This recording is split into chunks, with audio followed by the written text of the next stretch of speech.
નમસ્તે વિદ્યાર્થી મિત્રો, હું જીતુ પરમાર અને મારી ચેનલ કોન્ફિડન્ટ મેથેમેટિક્સમાં આપનું હાર્દિક સ્વાગત છે. વિદ્યાર્થી મિત્રો, ગયા લેક્ચરમાં આપણે શ્રેણિકોના સરવાળા, બાદબાકી અને ગુણાકારને લગતા ઉદાહરણો જે છે એ જોયા હતા. હવે આ લેક્ચરમાં જે છે એ આપણે આગળના જે પણ થિયરી આવેલી છે એ અને થોડાક જે છે શ્રેણિકોની ચર્ચા કરેલી છે એના વિશે આપણે આજે વાત કરીશું.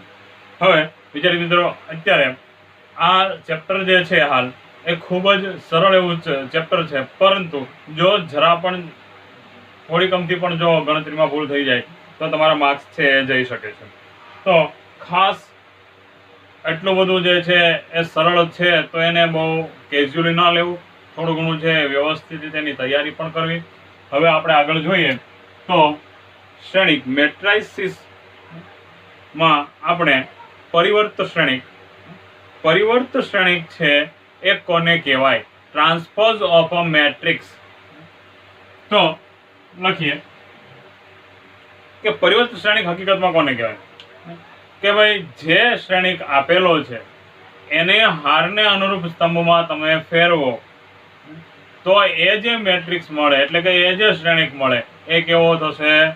પરિવર્ત શ્રેણિક થશે. પરિવર્તન શ્રેણિકમાં જે હાર હશે એ સ્તંભ થઈ જાય અને સ્તંભ હશે એ હાર થઈ જાય. એટલે કે જેટલા પણ હારના ઘટકો છે એ સ્તંભના ઘટકો બની જશે, પણ અનુરૂપ હાર. માનો કે પહેલી હાર છે તો એ પહેલા સ્તંભના ઘટકોમાં, એટલે કે પહેલા સ્તંભના ઘટકોમાં ફેરવાઈ જશે. એ જ પ્રમાણે બીજી હારના ઘટકો છે બીજા સ્તંભના ઘટકોમાં ફેરવાઈ જશે. તો જોઈએ, કોઈ શ્રેણિક એને a બરાબર aij m/n ને તેની અનુરૂપ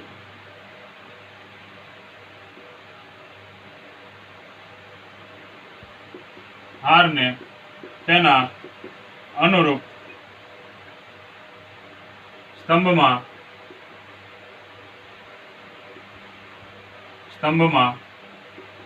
ફેરવતા મળતો શ્રેણિક a બરાબર aij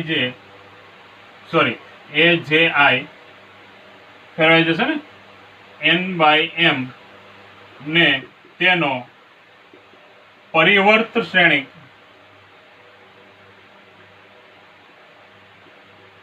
કહે છે. તો વિદ્યાર્થી મિત્રો, જે પણ એક શ્રેણિક આપેલો હશે એ આપણે ઉદાહરણ લઈ અને હું તમને સમજાવું, વ્યવસ્થિત રીતે સમજાઈ જશે. માનો કે એક શ્રેણિક એ જે છે એ તમને આમ આપેલો છે 1 2 3 4. આ પરિવર્ત શ્રેણિક છે એને બે રીતે દર્શાવાય છે, તો a ડેશ વડે અથવા a ટ્રાન્સપોઝ a⁻t. તો a ડેશ બરાબર આ જેટલે હાર છે, આ પહેલી હાર છે એને પહેલા સ્તંભમાં ફેરવી નાખો, બીજી હાર જે છે એને બીજા સ્તંભમાં ફેરવી નાખો. તો આ જે તમને શ્રેણિક મળ્યો એ કેવો મળ્યો? એનો ટ્રાન્સપોઝ મળ્યો. આ 2/2 શ્રેણિક લીધેલો છે. હવે હું લઉં છું 3/3. a બરાબર 1 2 1 5 6 4 1 3 2. હવે આનો પરિવર્ત શ્રેણિક મળ્યો a transpose is equal two 151.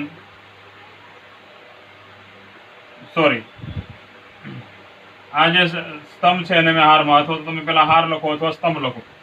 તો આપણે અહીંયા જેમ આ સ્તંભ હતો એને હારમાં, એટલે હાર હતો એને સ્તંભ ફેરવે એ પ્રમાણે આપણે ગોઠવીએ. તો 1 2 1 5 6 4 અને આમને જે છે ફરી પાછા સ્તંભમાં 1 3 2. આ 3/3 શ્રેણિક મળ્યું.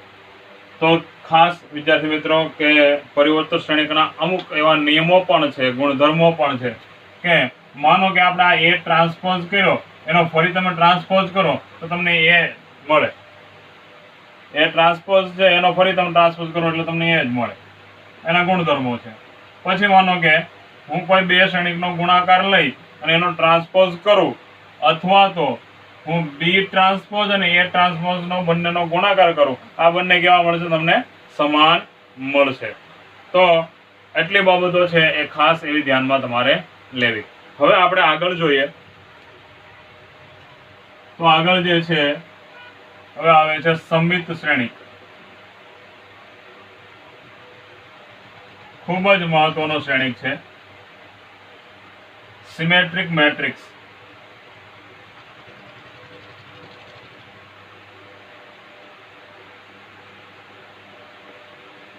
જેમ કોઈ પણ આકૃતિઓ અથવા તો કોઈ પણ પ્રકારના જે આકારો છે એ સમમિતતા હોય, એનો મતલબ એવો થાય કે તમને એને એ આબુહૂબ જે છે એ આકૃતિ કે આકાર તમને મળતો હોય, અથવા તો એના ઉપર તમે વ્યવસ્થિત રીતે બેસાડી શકતા હોય, એવો મતલબ થાય સમમિતનો. પણ આપણે અહીંયા શ્રેણિકની વાતમાં છીએ, તો શ્રેણિકમાં સમમિતતા કઈ રીતે હોય છે તો જોઈએ કે કોઈ શ્રેણિક તમને એ આપેલો છે, એનો તમે એ ટ્રાન્સપોઝ કરો, એટલે કે એની હારને એના અનુરૂપ સ્તંભમાં ફેરવો, તો પણ એ જે શ્રેણિક મળે છે એ શ્રેણિક એ જેવો જ હશે. એટલે કે જે પહેલો શ્રેણિક લીધેલો છે એનો આપણે ટ્રાન્સપોઝ કરીએ છીએ ત્યારે જે શ્રેણિક મળે એ બંને કેવા હશે? સમાન હશે. જો a is equal two a dash થાય તેવા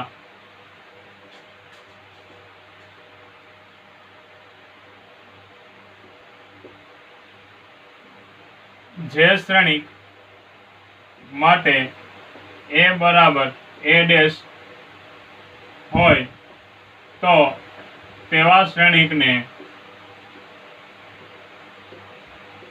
સમમિત શ્રેણિક કહેવાય.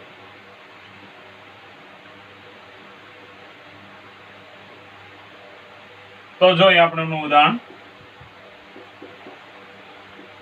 a બરાબર 1 2 3 3. આનો એ ટ્રાન્સપોઝ મેળવું, એટલે કે a ડેશ મેળવું, તો આવશે 1, અને આપણા હાર જે છે એને સ્તંભ 1 3, આ થશે 3 2. કેવો મળ્યો? આપણને બંને સમાન મળ્યા. a is equal two a dash અથવા a ટ્રાન્સપોઝ. તો આ શ્રેણિકને કેવા શ્રેણિક કહેવાશે? સમમિત શ્રેણિક કહેવાશે. જોઈએ, આ તો 2x2 નો હતો, 3x3 માટે જોઈએ. a બરાબર 1 2 3 1 2 1 1 2 1. આ છે 3x3 શ્રેણિક. તો એના માટે a ડેશ બરાબર, જો આ હાર છે એને સ્તંભમાં ફેરવીએ તો 1 1 2, આમને જે છે સ્તંભમાં ફેરવીએ 1 2 1, આને પણ સ્તંભમાં ફેરવીએ 2 1 3. તો જો 1 1 2 1 1 2 1 2 1 1 2 1 2 1 2 1 3 2 1 3. બરાબર ને? એટલે કે 1 1 2 1 1 2 1 2 1 1 2 1 2 1 3 2 1 3. બરાબર. તો આ જે શ્રેણિક કેવો થયો? સમમિત શ્રેણિક થયો, કારણ કે a is equal two a transpose. બરાબર. હવે જુઓ કે આ પ્રમાણેના શ્રેણિક હોય એને તમે સમમિત શ્રેણિક કહો છો. બરાબર. કે જ્યારે તમે એનો ટ્રાન્સપોઝ મેળવો છો ત્યારે તમને એનો એ શ્રેણિક મળે. હવે એક ખાસ નોંધ કે માનો કે તમને કોઈ શ્રેણિક છે એ આપેલો હોય અને તમે એમ ચકાસવું હોય કે આ સમમિત છે કે નહીં, તો તમે એને એ ટ્રાન્સપોઝ કરો છો અને તમે બંને શ્રેણિક જોવો છો. એ આપણે વસ્તુ જોઈ, એ બાબતોની આપણે ચર્ચા અહીંયા ઉદાહરણમાં કરી. હવે આપણે માનો કે તમને શ્રેણિક આપેલો હોય અને એનો તમને સમમિત શ્રેણિક મેળવવાનો કે તો કઈ રીતનું થશે? એટલે કોઈ શ્રેણિકને એને સમમિત શ્રેણિક કયો થશે? a પ્લસ a ડેશ, તો a transpose, a plus a transpose થશે. કોઈ શ્રેણિક એને સમમિત શ્રેણિક a પ્લસ a ટ્રાન્સપોઝ હોય છે અથવા તો થશે. તો આ નોંધ છે એ ખાસ એક ધ્યાનમાં લેજો. જ્યારે તમને એમ કે કોઈ શ્રેણિક તમને આપેલો છે અને તમે તમારે એનો સમિત શ્રેણિક મેળવવો છે તો તમારે આ રીતનું કરવાનું રહેશે. અને માનો કે તમને જે છે એ શ્રેણિક આપેલું છે સમિત છે કે નહીં એવું ખાલી ચકાસવું છે તો ખાલી એ ટ્રાન્સપોઝ કરીને બંનેને તમારે જોઈ લેવાના રહેશે. હવે આપણે આગળ જોઈએ વિસમિત શ્રેણિક. અહીંયા આપણે જોઈ લઈએ ને.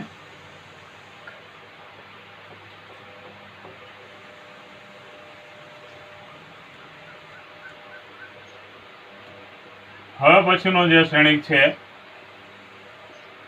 વિસમિત શ્રેણિક.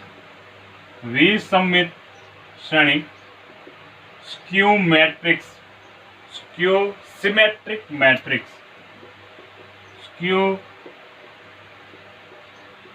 Symmetric matrix. તો સમિત શ્રેણિકમાં જોયું. હવે આપણે જોઈએ વિસમિત શ્રેણિક કોને કહેવાય. વિસમિત શ્રેણિકમાં ખાસ તેના અગ્ર વિકર્ણના ઘટકો કેવા છે? બધા જ શૂન્ય હશે. તો આપણે એ વસ્તુ બાબતો જે છે એની વાત કરતા પહેલા આપણે જોઈ લઈએ કે વિસમિત શ્રેણિક છે એ કેવો હશે. જો શ્રેણિક એ માટે a is equal to minus a dash એટલે કે a ટ્રાન્સપોઝ હોય તેવા શ્રેણિકને આપણે શું કહીએ છીએ? વિસમિત શ્રેણિક કહીએ છીએ. તો વિસમિત શ્રેણિક જે છે એમાં ખાસ કે વિસમિત શ્રેણિકમાં તેના અગ્ર વિકર્ણ ના ઘટકો શૂન્ય હોય છે. એટલે અને આપણે બીજી રીતે લખવું હોય તો લખી શકીએ ai જો i is equal to j હોય તો aij બરાબર 0. એટલે કે i બરાબર 0 એટલે a11 a22 a33 એ બધા કેવા કહેવાય? ઘટકો. એને અગ્ર વિકર્ણના ઘટકો કહેવાય. જો i બરાબર 0 હોય એવા બધા ઘટકોને કેવા કહેવાય? વિકર્ણના ઘટકો. એટલે અગ્ર વિકર્ણના ઘટકો કહીએ છીએ. એને કહેવાય પ્રિન્સિપલ ડાયાગોનલના બધા કમ્પોનન્ટ છે. હવે જોઈએ કે આ aij બરાબર 0. ઉદાહરણ આપણે લઈએ. Example number 1. હું શ્રેણિક લઉં છું a બરાબર 0 0 1 1 1 માઇનસ 1. બરાબર. હવે આપણાનો એ ટ્રાન્સપોઝ મેળવીએ તો આપણને કેવો મળશે? જુઓ, હાર છે ને સ્તંભમાં ફેરવે 0 1 માઇનસ 1 0. બરાબર. હું આમાં જે છે આખા શ્રેણિકને તમે આખા શ્રેણિકને જે છે કોઈ પણ સંખ્યા વડે ગુણો એ બધા ઘટકો સાથે ગુણાય. અને શ્રેણિકનો અદિશ વડે ગુણાકાર તમે કોઈ પણ માનો કે 2 વડે ગુણો તો આખા શ્રેણિકમાં જેટલા પણ ઘટકો છે એને 2 વડે ગુણા છે. માનો કે આપણે જે વાત કરી એનું હું તમને લખું છું અહીંયા કે શ્રેણિકનો અદિશ સાથે ગુણાકાર. કોઈ શ્રેણિક જે છે એ તમને આપેલો છે aij m/n. એને તમે k વડે ગુણો એટલે કે k into a તો k aij m/n એના દરેક ઘટક છે એ k વડે ગુણાશે. તો આપણે અહીંયા જોઈએ કે a ડેશ છે તેને હું આ -1 જે છે એ આમાંથી સામાન્ય કાઢું તો અહીંયા 0 આ થઈ જાય +1 આ છે -1 આ થયા 0.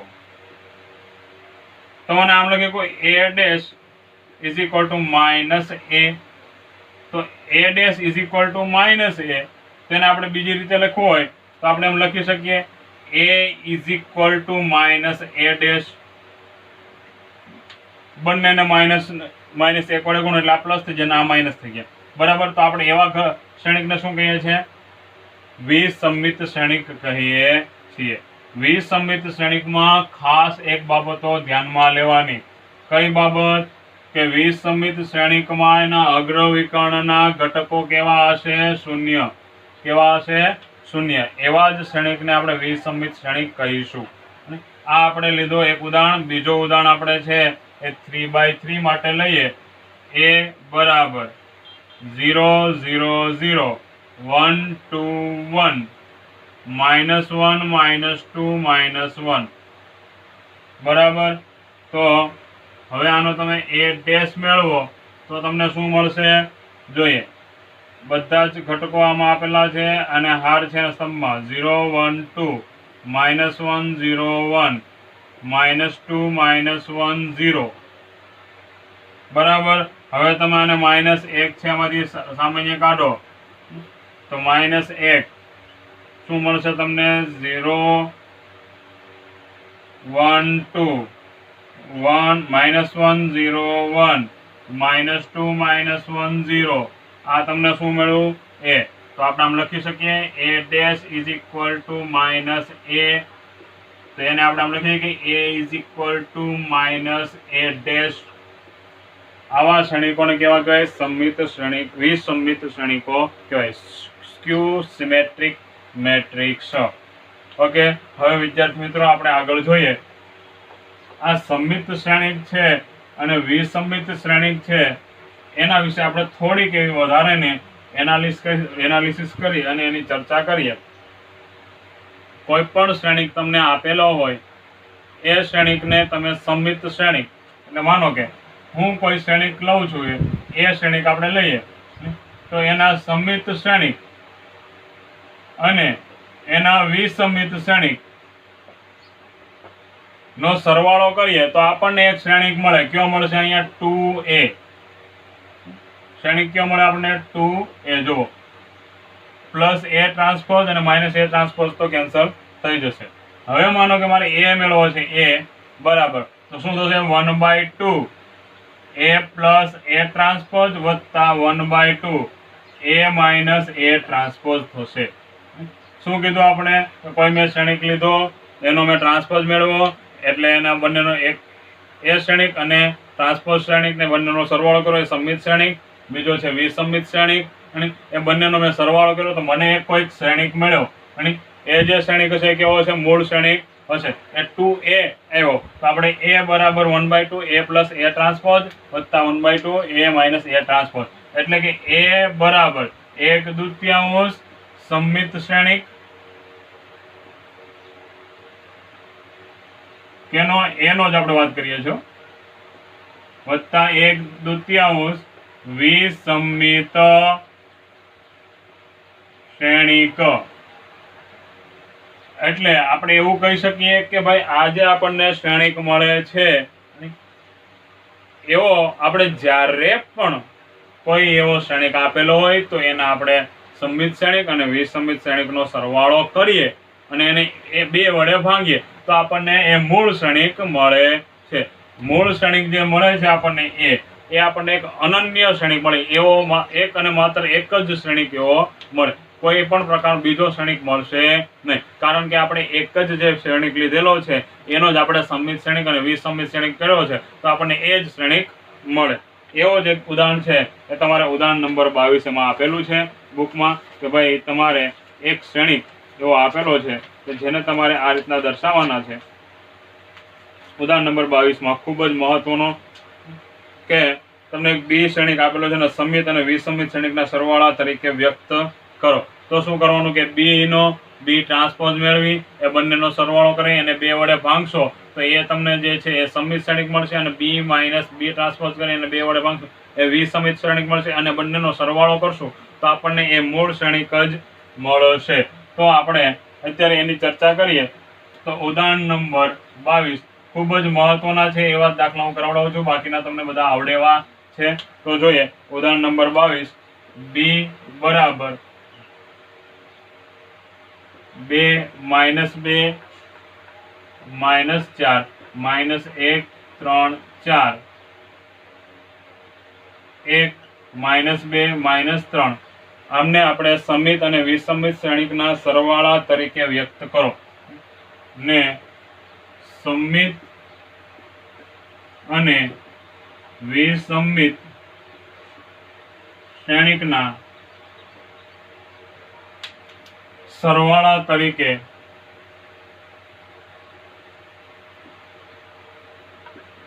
વ્યક્ત કરો. તો જોઈએ આપણે આનો બી ટ્રાન્સપોઝ મેળવીએ.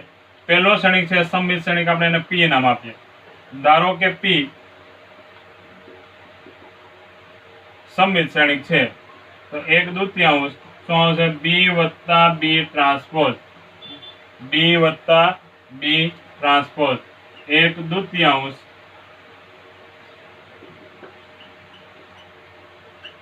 બી શ્રેણિક એટલે 2 - 2 -4 1 3 4 1 -2 -3 વત્તા બી ટ્રાન્સપોઝ એટલે કે અમને જે છે સ્તંભમાં ફેરે 2 - 2 -4 1 3 4 1 -2 -3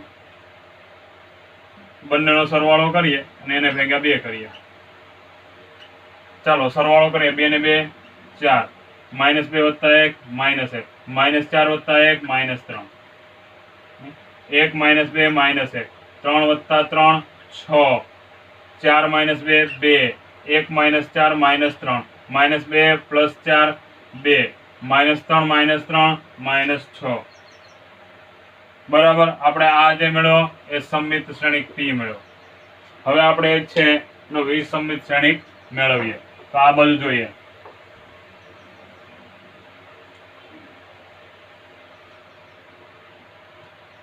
ધારો કે ક્યુ વિસમિત શ્રેણિક છે. જોજો ખાસ કે આ તમને જે શ્રેણિક મળ્યો છે કેવો શ્રેણિક મળ્યો છે? સમિત શ્રેણિક. એટલે કે તમારો પી ટ્રાન્સપોઝ કરશો તો પણ તમને એનો એ જ શ્રેણિક મળશે. તમારે ચકાસવું તો ચકાસી લેજો કે પી બરાબર પી ટ્રાન્સપોઝ થશે, કારણ કે પી કેવો છે? સમિત શ્રેણિક છે. તો ક્યુ હવે આપણે લઈએ વિસમિત શ્રેણિક. તો ક્યુ બરાબર 1/2 બી માઇનસ બી ટ્રાન્સપોઝ. હું ડાયરેક્ટલી જે છે અને બાદબાકી કરું છું. 1/2 જોઈએ 2 - 2 એટલે 0 0 અને આ તો 0 જ આવશે. અને હવે જોઈએ -2 વત્તા -2 -1 એટલે -3 -4 -1 એટલે -5 પછી અહીંયા જે છે 1 વત્તા 2 એટલે 3 તો 0 થઈ ગયા. 4 વત્તા 2 એટલે 6 -1 વત્તા 4 એટલે 5 ને અહીંયા આવશે 6 સોરી -3 પ્લસ 3 તો 0 થઈ ગયા. -2 -4 એટલે -6 બરાબર. હવે આપણે જે છે શું કહેવાનું હતું કે બી ને આપણે સમિત અને વિસમિત શ્રેણિકના સરવાળા પ્રમાણે આપણે લખી શકીએ. તો આપણે જોઈએ કે બી બરાબર પી પ્લસ ક્યુ, સમિત શ્રેણિક અને વિસમિત શ્રેણિકનો સરવાળો. તો જો આ તમારે જોવાનું કે આ વિસમિત શ્રેણિક છે કે નહીં, એનો ટ્રાન્સપોઝ મેળવવાનો. Q is equal to minus Q dash. જોઈએ કે આ બંનેનો આપણે સરવાળો કરીએ, 2 વડે ભાંગી નાખીએ આપણે એટલે આ છે 0. અહીંયા આપણે જોઈએ છે પી માટે 4 ભાગ્યા 2 એટલે 2 -1/2 -3/2 સરવાળો કરવાનો છે આપણે પાછો એનો. -1/2 વત્તા 3 1 -3/2 1 -3 વત્તા ક્યુ પ્રાઇમ 0 -3/2 -5/2 3/2 0 3 5/2 -3 0. ચાલો હવે સરવાળો કરીએ આપણે ને આપણને બી છે મળવો જોઈએ. તો જોઈએ હવે 2 + 0 2 -1 દૂતીયાંશ -3 દૂતીયાંશ એટલે કે -4/2 એટલે -2 -8/2 એટલે -4 માઇનસ વત્તા 1 એટલે 1/2/2 એટલે 1 3/3 1 + 3 4 જોજો -1 દૂતીયાંશ +1 દૂતીયાંશ -1 દૂતીયાંશ ત્યાં અહીંયા 3 દૂતીયાંશ આવ્યા આ બંનેનો સરવાળો ઓકે ક્યાંય ભૂલ નથી થતી ને જોજો એક અહીંયા 1 + -1 એટલે -2 બરાબર જ છે 2 -2 -4 1 3 4 1 -2 -3 બરાબર છે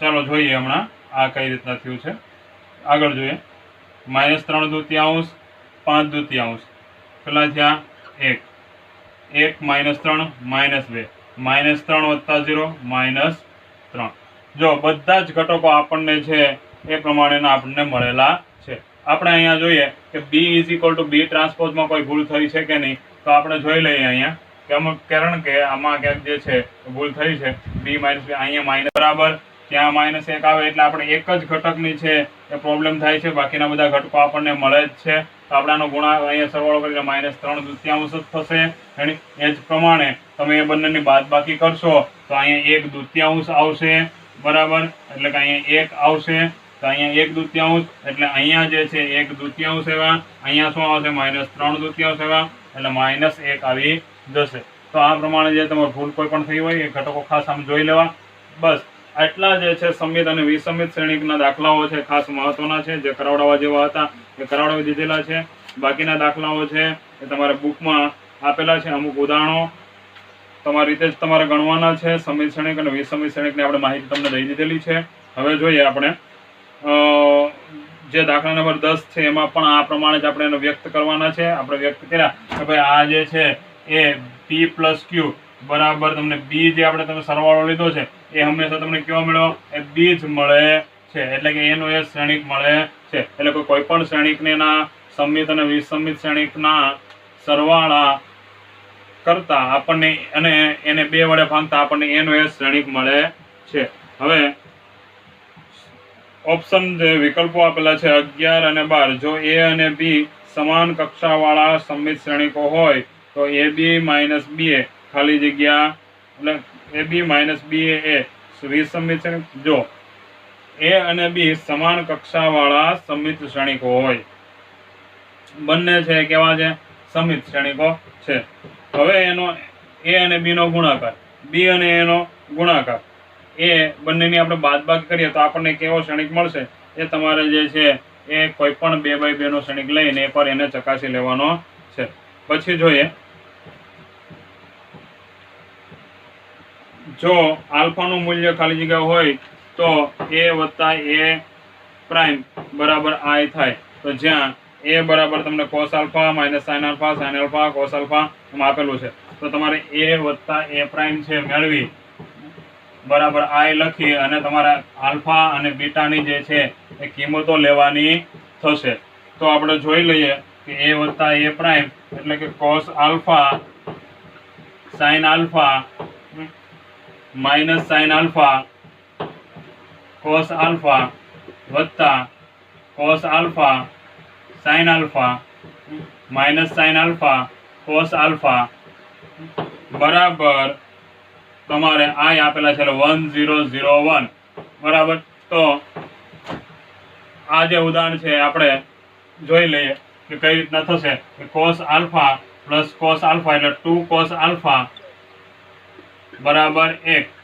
થશે એટલે cos આલ્ફા બરાબર 1 દૂતીયાંશ તો આલ્ફા બરાબર cos ઇનવર્સ આલ્ફા બરાબર cos ઇનવર્સ ઓફ 1/2 cos ની વેલ્યુ જે છે એ 1 દૂતીયાંશ ક્યારે થશે એટલે કે cos છે 1 દૂતીયાંશ ક્યારે થશે π/3 cos 60 જે છે એ થશે એટલે π/3 જે છે એનો જવાબ આવશે એટલે ઓપ્શન નંબર B હવે જોઈએ કે તમને પેલો જે 11 મૂકી દીધો છે એ તમારે ગણવાનો રહેશે કે AB માઇનસ BA તમને સમિત શ્રેણિક મળે છે કે વિસમિત શ્રેણિક મળે છે કે એકમ શ્રેણિક મળે છે કે શૂન્ય શ્રેણિક મળે છે એ તમારે કોમેન્ટ બોક્સમાં એનો જવાબ દેવાનો રહેશે. તો વિદ્યાર્થી મિત્રો, સમિત વિસમિત આપણે પૂરું થયું. હવે આવતી વખતે હાર સંક્ષેપણ એશિલોન પદ્ધતિ એટલે કે પ્રથમ હાર પ્રક્રિયા જે આમાં આપેલી છે તમારી બુકમાં, એનો આપણે જે છે ચર્ચા કરીશું. તમારી બુકમાં જે આપેલું છે એમાં પ્રાથમિક પ્રક્રિયા શ્રેણિક પરની પ્રાથમિક પ્રક્રિયાઓની મદદથી વ્યસ્ત શ્રેણિક છે મેળવવાના